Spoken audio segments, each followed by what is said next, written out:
How much different is this in terms of a room now that in a lot of ways you're the veteran guy? I don't know if you thought this would happen that fast, but with Riley now there, how does that change your mentality if it does? And I guess what are some of the things that you're trying to help along some of the younger players with? Yeah, I mean, it's definitely probably the biggest change since I've been here, not having Riley around. But in terms of my mentality, I don't think it really changes that much. You might have a few more pointers for the young guys, but at the end of the day, it's all about trying to progress myself to have the best season I possibly can, and try to help lead this group the best way I can.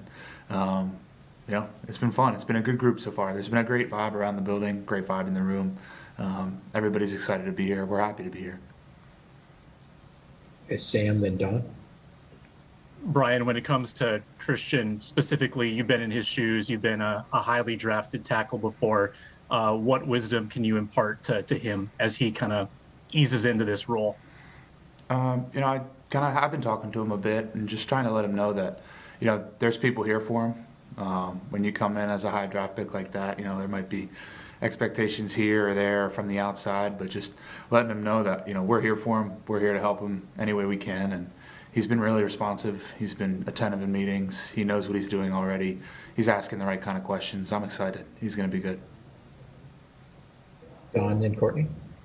Brian, from the outside looking in, it seems you guys are excited to be back, but it seems more like mini camp mode than OTAs. Is that correct?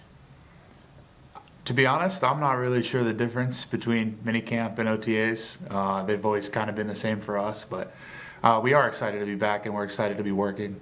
I think, the coaches have done a great job of, managing the tempo and reps for guys. And then Clint's done an awesome job of keeping us dialed in as an offense, and kind of, here's where we're going hard today. Here's where we're kind of laying off the gas. Let's be smart about it, but still get our work done and do the things we need to do. And Clint's done a really good job of managing that, and so has Coach Zim. So it's been great. It really has. I'm very happy with where we are through OTAs or minicamp.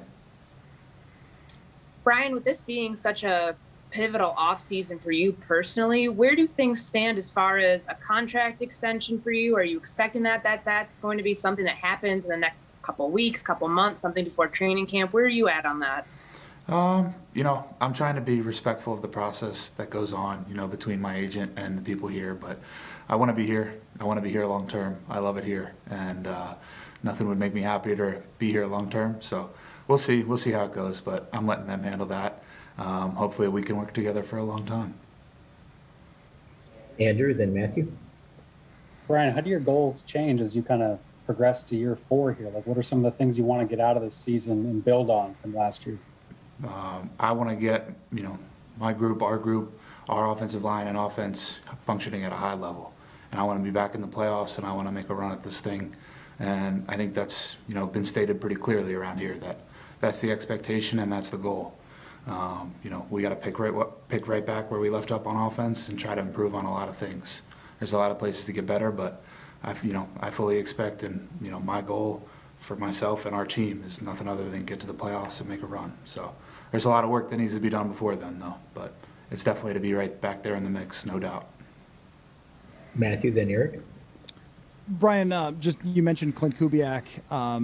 You go from Gary to Clint. How similar or different is it? In terms of, last year obviously you're in a different place because you're only on Zooms, so I'm sure that helps. But in terms of schematically, and how much does it help to have a lot of the same guys who have been here that you've worked with? There's not a lot of turnover on the offensive side. Absolutely. There's not a lot of turnover, and we're all speaking the same language, so to speak. Things are called the same. But Clint's done an awesome job. You can feel his confidence when he walks into the room.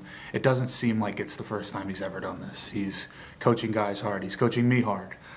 He's coaching Justin hard. He's coaching Dalvin. He's coaching, guys at the top, guys at the bottom, everybody the same way.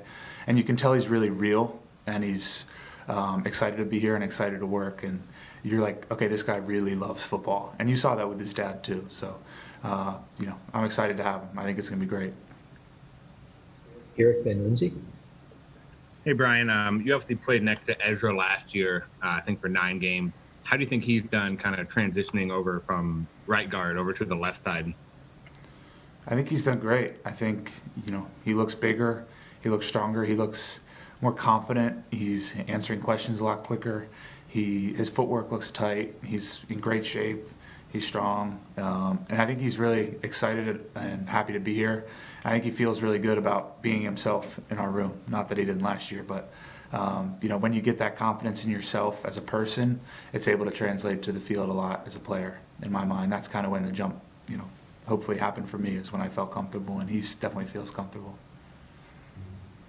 Lindsay? I guess kind of jumping off a little bit off that, you mentioned how great it is to just be back and kind of in a football routine. How about for the guys like Ezra, Justin, DJ Wanham, guys who last year didn't really get any of this on-field time this spring or during the spring? What is it like to just see them be able to get this extra practice time and continue to gain that confidence?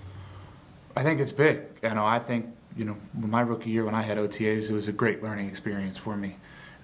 Me and Ezra were talking yesterday about one of the dynamics is now we know where to go in terms of who to block or how to get there, but how do you do it more efficiently and how do you do it the right way over and over and over again? And really getting to the second layers of, well, what if this happens? How do you react? And really thinking on deeper levels of the block and things that could happen as opposed to just, okay, on this play, I got that guy. And that's really the difference in OTAs, is being able to understand things as a whole conceptually. Last couple for Brian.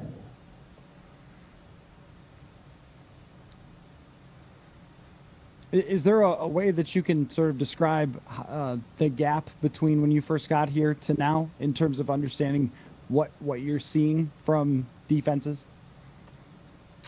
It's a lot slower, but I hope when, we talk in the fall or this time next year, the gap will be just as wide, and that it continues to slow down and I continue to get better and see things at a higher level. But it definitely, you see things happen a lot quicker, and there's only so many ways that a defense can blitz or different fronts that they can run. So you can kind of recognize things and say, oh, okay, this happened. I've seen this happen before.